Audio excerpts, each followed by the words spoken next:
ओडिशारे communist आंदोलनर कर्णधार तथा समता भित्तिक समाज गठनर स्वर थिले लोकनाथ चौधरी। से थिले सालिसविहीन संग्रामी और कुजंग माटीर साम्यवादी चिंताधारार प्रतीक।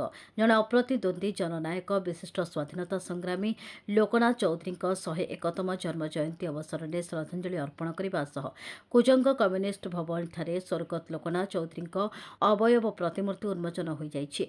ए कार्यक्रम में सीपीआई जातीय संपादक रामकृष्ण पंडा, जातीय कांग्रेस वरिष्ठ नेता तथा पूर्वतन मंत्री निरंजन पट्टनायक, जगतसिंहपुर बीजेडी सभापति तथा पूर्वतन विधायक प्रशांत मुदुली, पूर्वतन मंत्री शशिभूषण बेहेरा, सीपीआई राज्य संपादक प्रशांत मिश्र, पारादीप पौराध्यक्ष बसंत विश्वाल, वरिष्ठ समाजसेवी बालकृष्ण जेना, स्वर्गत लोकनाथ चौधरी दुई झील संयुक्ता चौधरी और सविता चौधरी समेत कुजंग अंचल वरिष्ठ सीपीआई नेता सुभाष महापात्र समेत वरिष्ठ मान्यगण्य नेतृवृंद जोगदे यह महान स्वाधीनता संग्रामी स्मृति चारण करते। कुजंग ब्लॉक पड़ियाठारे आयोजित सर्वदलीय सभारे उपस्थित अतिथि माने स्वर्गत लोकनाथ चौधरी नीति आदर्श साम्यवादी चिंताधारा किभली निज अंचल सहित सारा ओडिशार कथा को संसद में उपस्थापन कर स्वर्गत लोकनाथ चौधरी जनकल्याण चिंताधारार प्रतीक बोली कहिथिले उपस्थित नेतृवृंद। आज राज्य तथा देश में आईन श्रृंखला परिस्थिति भूशुड़ी पड़ी। एठी विकास नाम विनाश चली। आज दिन में महिला सुरक्षित मणु नाहंती। दिन दुई प्रहर पुलिस सामने हत्याकांड घटी जाउछि। हेले सरकार आज स्थाणु पलटि जाइछन्ति, जाहाकु संपूर्ण विरोध करथिले स्वर्गत लोकनाथ चौधरी। से देखिथिले स्वाधीनतार स्वप्न। से थिले अंचल पई जणे वीरपुत्र। किपरि साधारण लोकटी मुहरे हस फुटिब, यह थिला सही महान व्यक्तित्व महान चिंताधारा। आज लोकनाथ चौधरी नाहांती सत, किंतु कुजंग और जगतसिंहपुर जिला करिथिबा कार्य आज तांकु सबुदिन मने पकाइबो बोली उपस्थित अतिथि माने निजर अभिभाषण में प्रकाश करथिले। ए कार्यक्रम में कुजंग, पारादीप, एरसमा सहित समग्र जिलूर लोकनाथ चौधरी को भल पाउथिबा साम्यवादी चिंताधारा निजको अनुप्राणित करुथिबा व्यक्ति विशेष और कर्मी माने जोगदे कार्यक्रम को सफल करिबारे सहयोग करथिले। निश्चित भाव में कुजंग अंचल पाई ओडिशा पाई भारत वर्ष पाई एक स्मरणीय कार्यक्रम।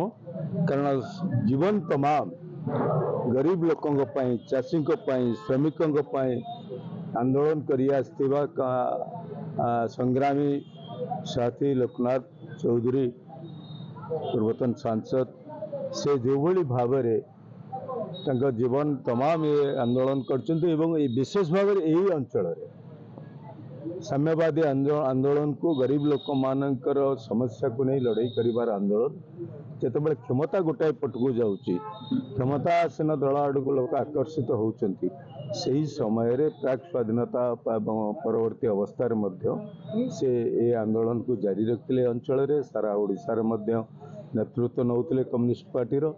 आज तांकर 101तम जयंती अवसर तांकर प्रतिमूर्ति उन्मोचन ये एक प्रतीकात्मक भाव में तांकर जो विचार, तांकर जो आदर्श, तांकर जो राजनीतिक धारा ताकू आगू नवापाई नुआ पीढ़ी को या उत्साहित करिवो, प्रेरणा जोगेइबो। कारण गणतंत्र रे जदि साम्यवाद दृष्टिभंगी देखंतु बा गणतांत्रिक व्यवस्था दृष्टि देखते सबू लोकों आम गोटे भोट अधिकार देता बेले सबू लोकों आम जो स्वाधीनता आनिबा कथा अर्थनैतिक स्वाधीनता ता एपर्यंत आनी पारि ना।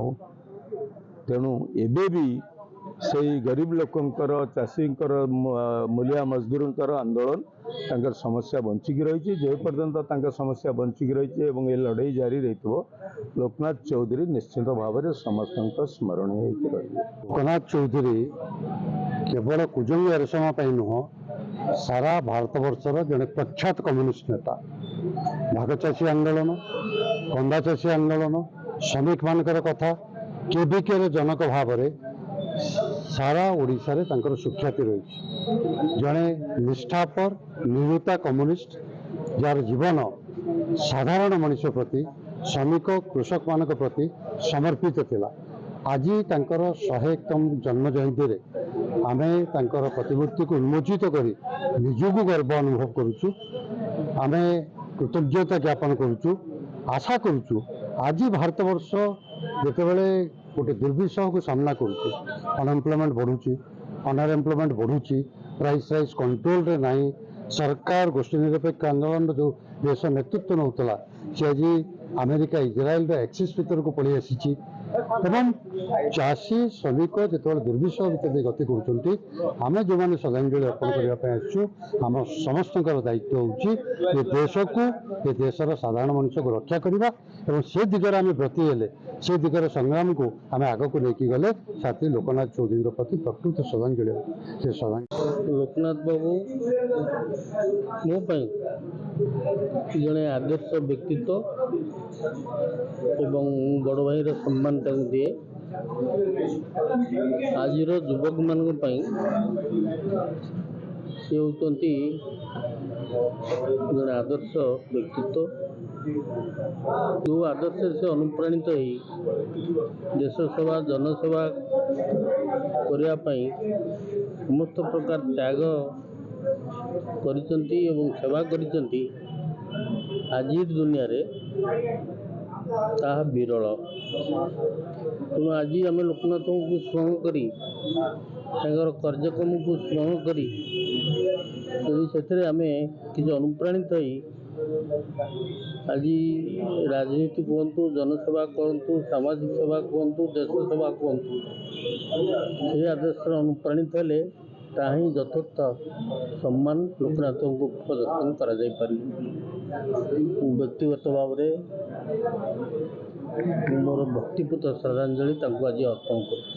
ଜଗତସିଂହପୁର ପ୍ରଳୟ ମହାପାତ୍ରଙ୍କ ରିପୋର୍ଟ।